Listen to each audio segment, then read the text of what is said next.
नमस्कार दोस्तों, आप सभी का मेरे चैनल पर हार्दिक स्वागत है एक बार फिर।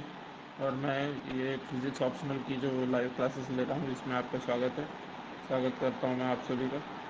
और let's begin with the show. Let me upload the PDF first and then let the class begin.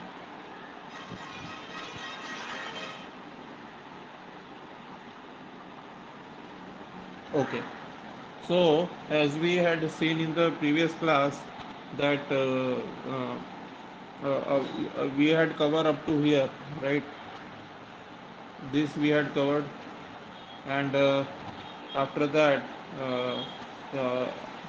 one problem also we had done, which was half theoretical and half hmm, derivation based.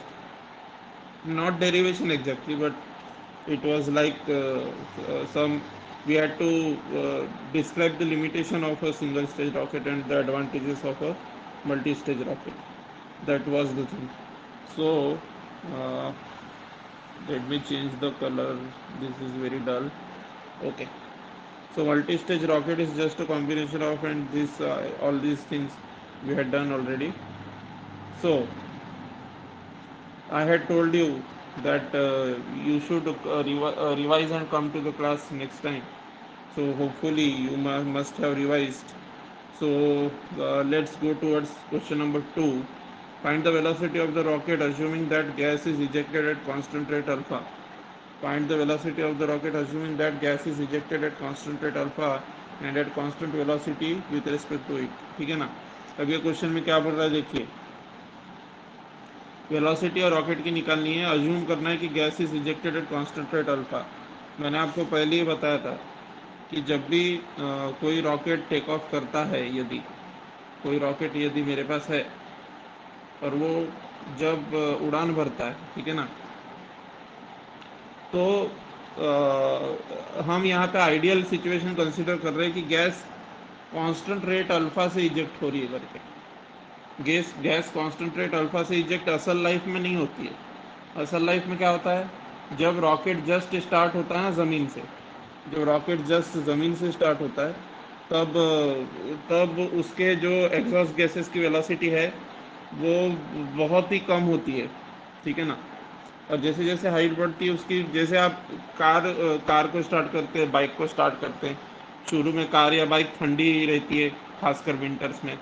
और फिर जैसे ही वो एक बार चलन में आ गई वैसे उसकी यूनिफॉर्म हो जाती है। उसकी मतलब वो खट खट खट खट करके नहीं चलती, फिर वो यूनिफॉर्मली चलती है, स्मूथली चलती है, आई मीन। तो वैसे ही रॉकेट का रहता है। लेकिन हम क्या अज्यूम कर रहे हैं कि शुरू से ही कांस्टेंट रेट अल्फा से, time T equal to zero से ही कांस्टेंट रेट अल्फा से गैस, सॉरी, मतलब कांस्टेंट रेट अल्फा तो मास रिडक्शन का रेट है, लेकिन जो गैस इजेक्शन का रेट है वो कांस्टेंट है, हम मान के चल रहे हैं शुरू से ही, ठीक है ना। So find the velocity of the rocket assuming that gas is ejected at constant rate alpha and at constant velocity with respect to it. ठीक है, कांस्टेंट वेलोसिटी मतलब वही बता रहा हूँ ना मैं, ये जैसे आपको मैंने बताया था कि यू रिलेटिव क्या होता है। मान लीजिए ये रॉकेट में एक आदमी बैठा है, उसको जिस वेलोसिटी से ये रॉकेट वी वेलोसिटी से ऊपर जा रहा है और ये यू वेलोसिटी से नीचे की ओर आ रही है, ये मान लीजिए ग्राउंड के रेस्पेक्ट में रॉकेट की वेलोसिटी वी है इन अपर डायरेक्शन, वी वेक्टर है अपर डायरेक्शन में, और ग्राउंड के ही हिसाब से एग्जॉस्ट गैसेस की वेलोसिटी यू वेक्टर है डाउनवर्ड डायरेक्शन में।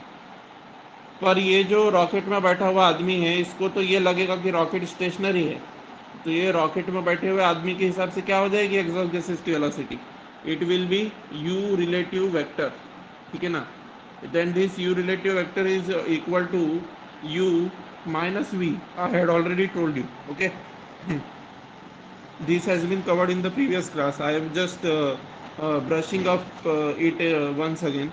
So find the velocity of the rocket assuming that gas is ejected at constant rate alpha. अभी गैस इजेक्शन का जो रेट है दोस्तों, यही रॉकेट के मास रिडक्शन का रेट होगा। गैस के इजेक्शन का रेट यदि अल्फा है तो रॉकेट के मास इजेक्शन का रेट क्या होगा, नेचुरली उतने ही जितने रेट से गैस इजेक्ट होगी रॉकेट में से, उतने ही रेट से मास रिड्यूस होगा रॉकेट का। ये तो बट नेचुरल है ना। सो एंड कांस्टेंट वेलोसिटी भी बता दिया, तो हमने ये यू रिलेटिव वेक्टर जो है ये कांस्टेंट है, ये अज्यूम किया है, जबकि ये असलियत में नहीं होता, पर यहाँ पे आइडियलिस्टिक केस चल रहा है। ओके, अब यहाँ पे और एक अजम्पशन है, it moves vertically upwards in a constant gravitational field. दो अजम्पशन है इनफैक्ट, ठीक है ना। कांस्टेंट ग्रेविटेशनल फील्ड मैंने आपको बता दिया था प्रीवियस क्लासेस में कि जब अर्थ के रेडियस से काफ़ी कम मतलब अर्थ के रेडियस से काफ़ी निग्लिजिबल हाइट होती है। जैसे अर्थ का रेडियस क्या होता है, 6400 किलोमीटर होता है। अब मान लीजिए ये किलोमीटर में है दोस्तों, मतलब क्या हो गया, 64 इतना हो जाएगा, इतना मीटर हो गई अर्थ की रेडियस। अब इतने मीटर यदि अर्थ की रेडियस है, तो मुझे ही बताइए कि क्या 100 मीटर की हाइट, 200 मीटर की हाइट, ये सब क्या कंपेरेबल हाइट्स होगी? So naturally for such a small height as compare to the radius of the earth, the gravitational field can be assume to be a constant. Okay, और ये जो है ये वाला अजम्पशन तो मैं पहले भी एक्सप्लेन कर चुका हूँ कि ये वर्टिकली अपवर्ड जो है मूव करेगा। हम मोशन को वन डायमेंशनल मान रहे हैं। ये रॉकेट रॉकेट सिर्फ एक ही डायरेक्शन में मूव करता है मान रहे हैं, या तो अपवर्ड या तो डाउनवर्ड। दो ही प्रकार के मोशन इस सिस्टम में हो रहे हैं। ये जो रॉकेट और इसकी इजेक्टेड गैस है, इसमें दो ही प्रकार के मोशन हो रहे हैं, हमने अज्यूम किया है। एक तो अपवर्ड हो रहा है वर्टिकली, या तो वर्टिकली डाउनवर्ड हो रहा है।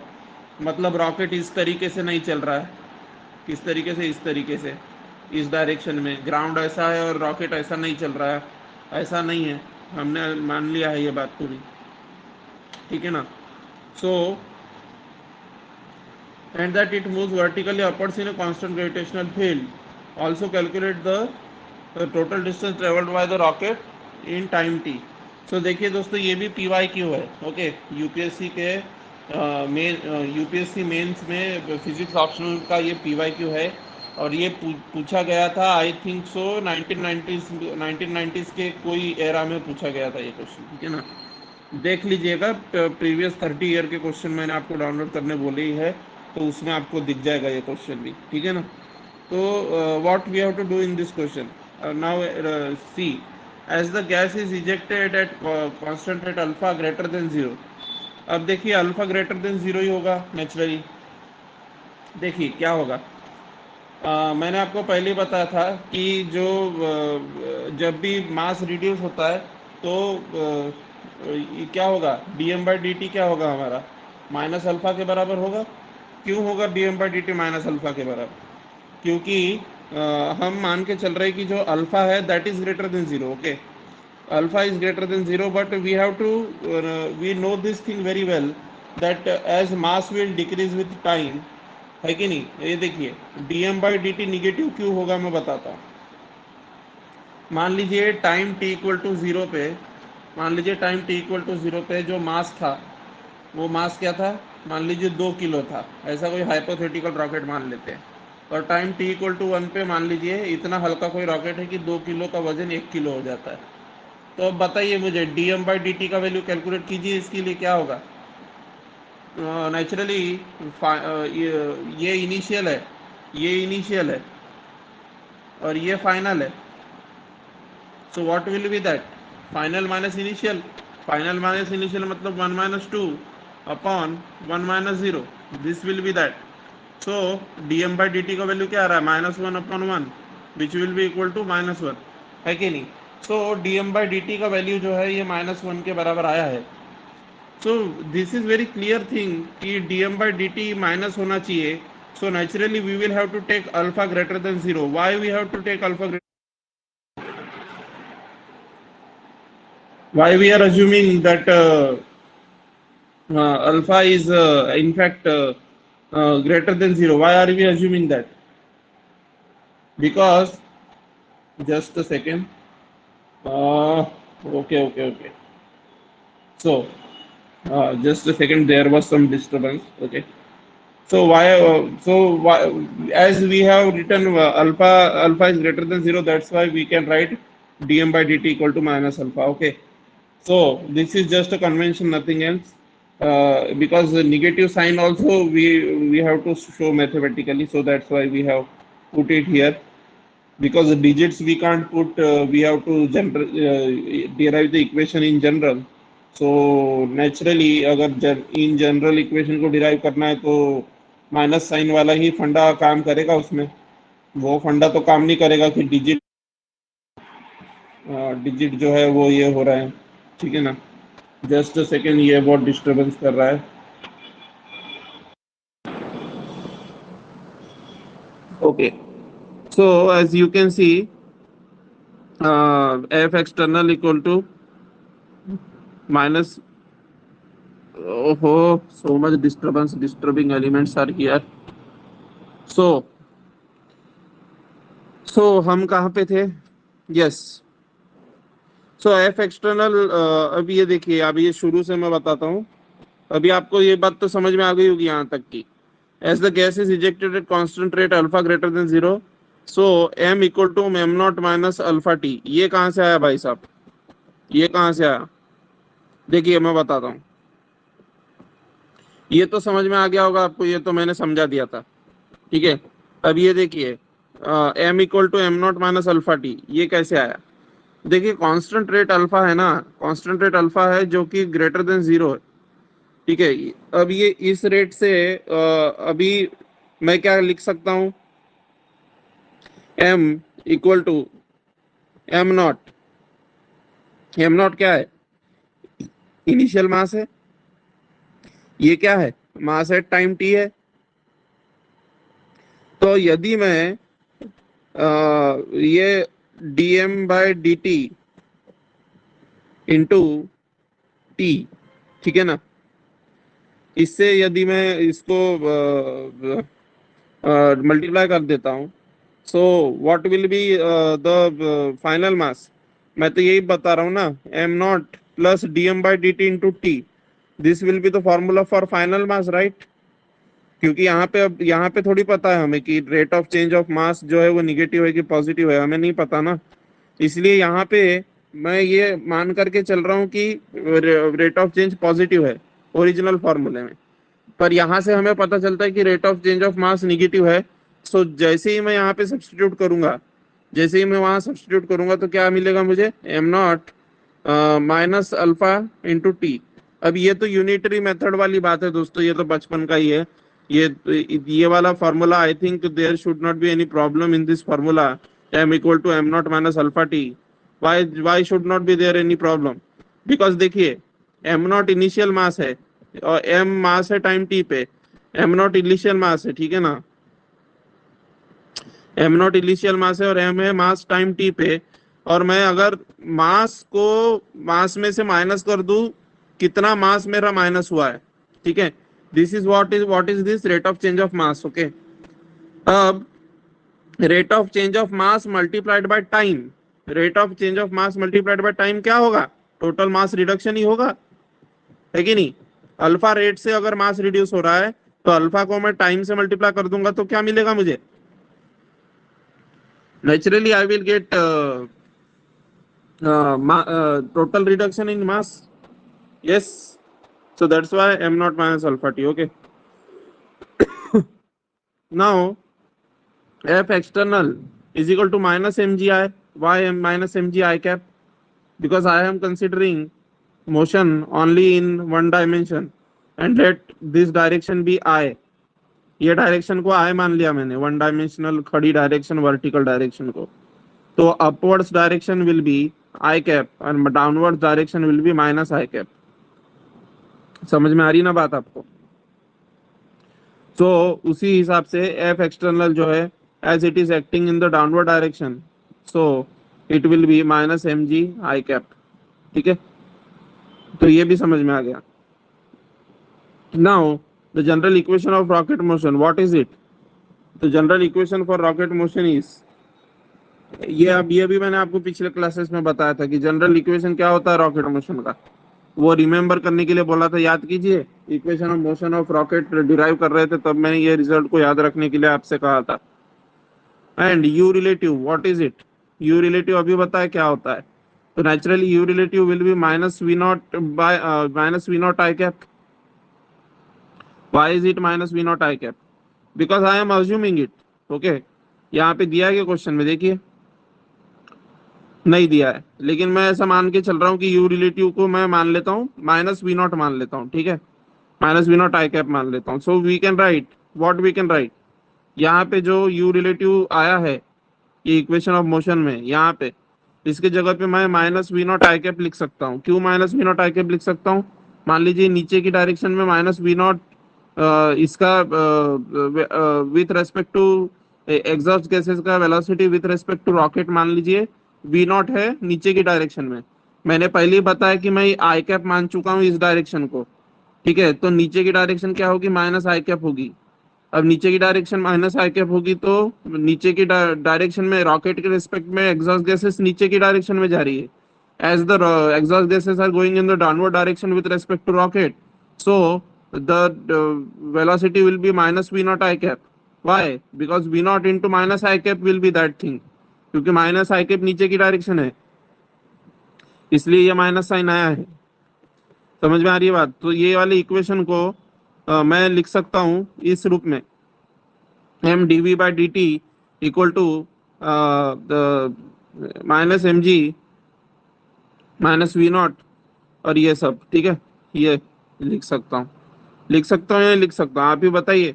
और यदि आपको समझ में नहीं आ रहा है तो आप ये पीडीएफ जब डाउनलोड करेंगे ना तो आपको पूरी बात समझ में आ जाएगी, क्लियर हो जाएगी, ठीक है ना। PDF is self explanatory actually, but I am just explaining so that you can understand it better, but the pdf is also self explanatory.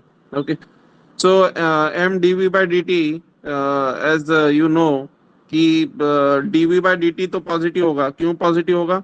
Because velocity is increasing with time, so dv by dt तो positive होगा, सो dv by dt is positive.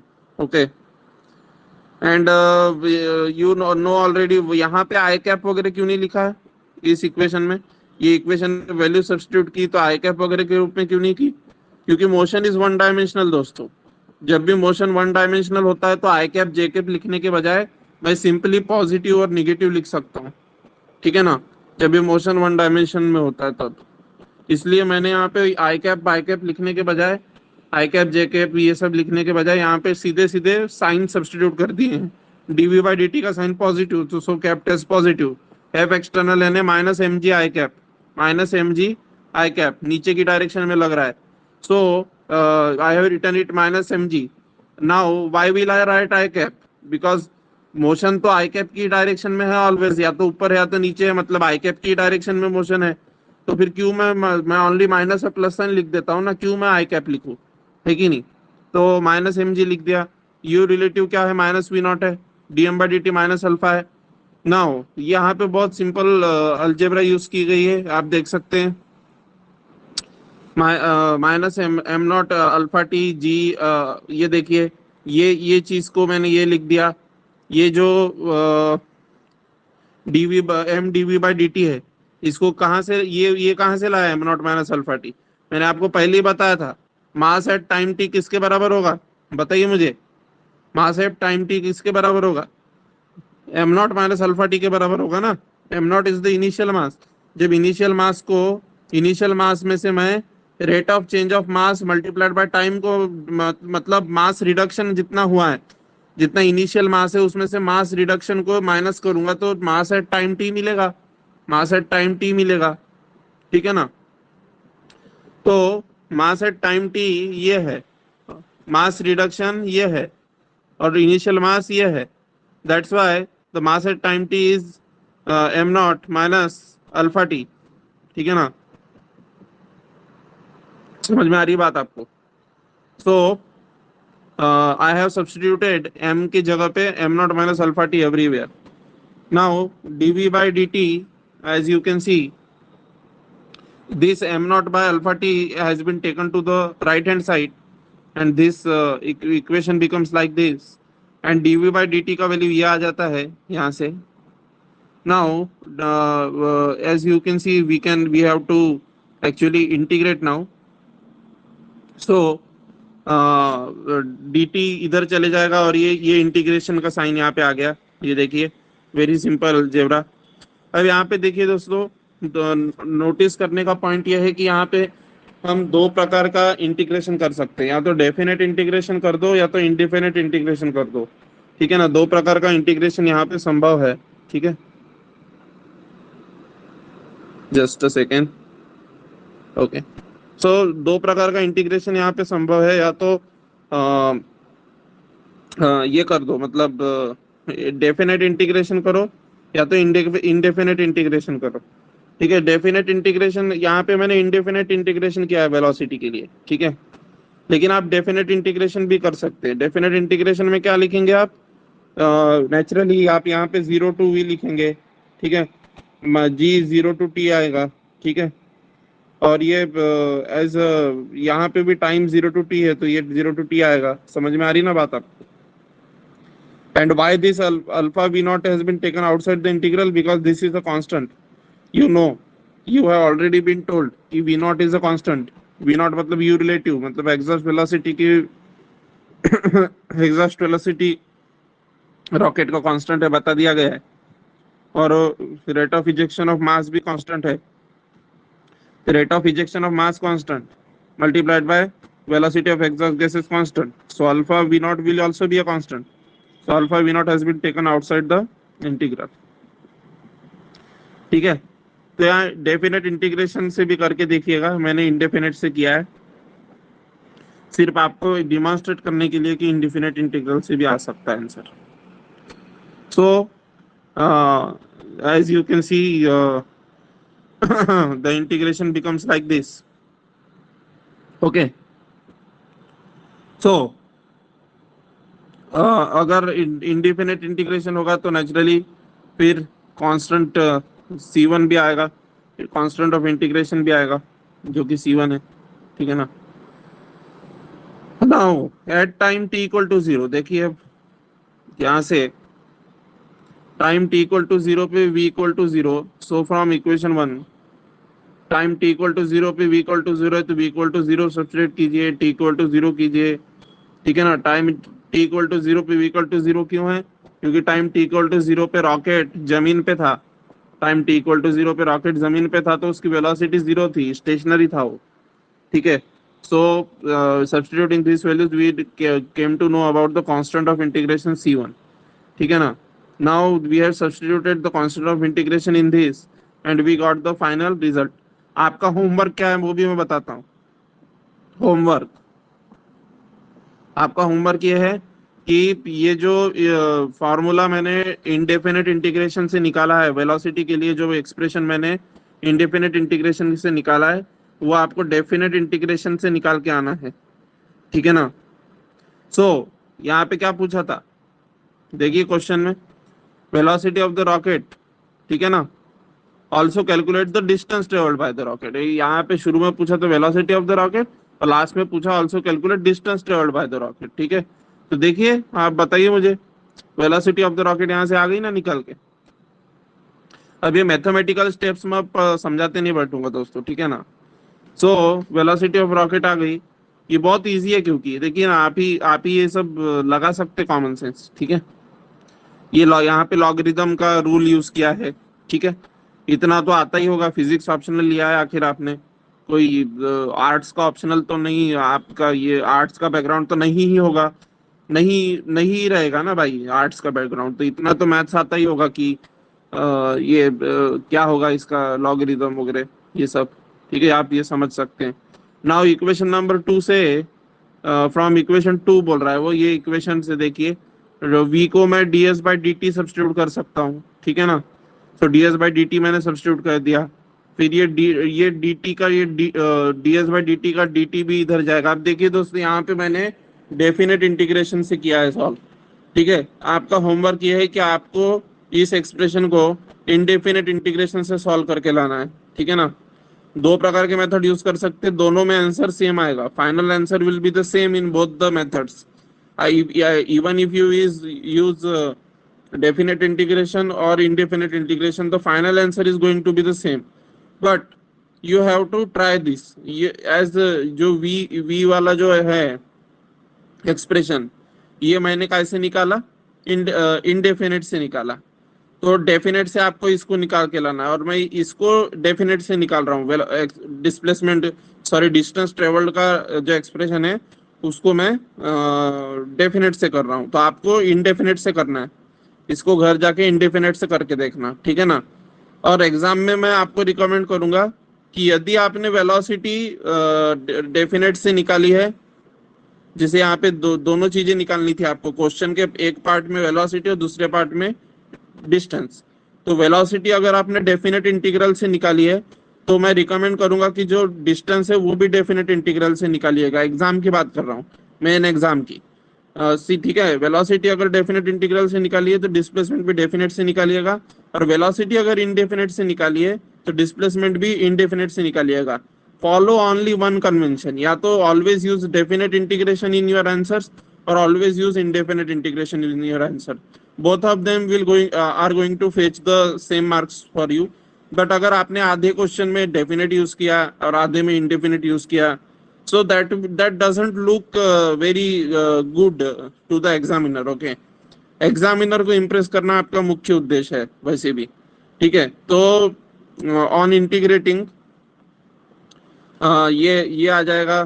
फिर ये सब तो maths ही है दोस्तों। देखिए, T का इंटीग्रेशन क्या होगा, t²/2 होगा, ठीक है। ये इनका इंटीग्रेशन क्या हो जाएगा, ये ln बाहर आ जाएगा, ये कांस्टेंट है, इसके बाहर आ जाएगा, ठीक है। दिस ln m0 तो कांस्टेंट है, वो बाहर आ जाएगा इंटीग्रेशन साइन के। इसका इंटीग्रेशन होगा, तो इसका इंटीग्रेशन क्या होगा बताइए, ये वाला फॉर्मूला यूज करेंगे आप, ठीक है ना। ये वाला फॉर्मूला यूज करेंगे तो ये एक्सप्रेशन आपको मिलेगा यहाँ पे, ठीक है। फिर आप इसको सिंप्लीफाई करते जाएंगे, तो this is the expression which you will get for displacement या डिस्टेंस। हाँ, अब यहाँ पे एक इंटरेस्टिंग फैक्ट ये भी है कि अगर डिस्प्लेसमेंट पूछा जाता, सपोज डिस्टेंस ना पूछ के डिस्प्लेसमेंट पूछा जाता, तो क्या आंसर होता, answer would have been the same. Why answer would have been the same, क्योंकि देखिए दोस्तों, मोशन एक ही डायरेक्शन में हो रहा है।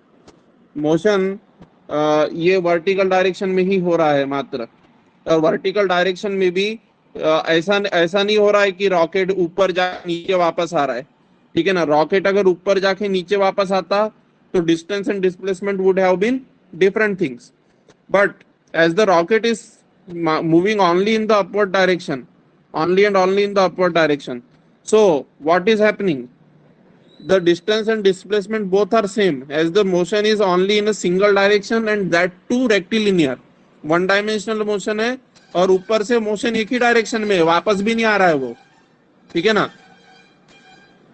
तो as the motion is in one dimension and it is moving in a single direction, dimension motion एक ही डायमेंशन में, डायरेक्शन भी सिंगल है। ऐसा नहीं हो रहा है कि रॉकेट यहाँ तक गया ऊपर और फिर यहाँ से आ रहा है नीचे, ऐसा भी नहीं हो रहा है। तो नेचुरली वन डायमेंशनल मोशन रहने की वजह से डिस्टेंस और डिस्प्लेसमेंट सेम है। सो अगर इस प्रॉब्लम में आपको डिस्टेंस ना पूछ के डिस्प्लेसमेंट भी पूछा जाता तो भी आंसर आपका सेम ही आया होता, ठीक है ना। समझ में आ रही है बात मेरी। सो this is the expression which you got for distance और डिस्प्लेसमेंट, ठीक है ना।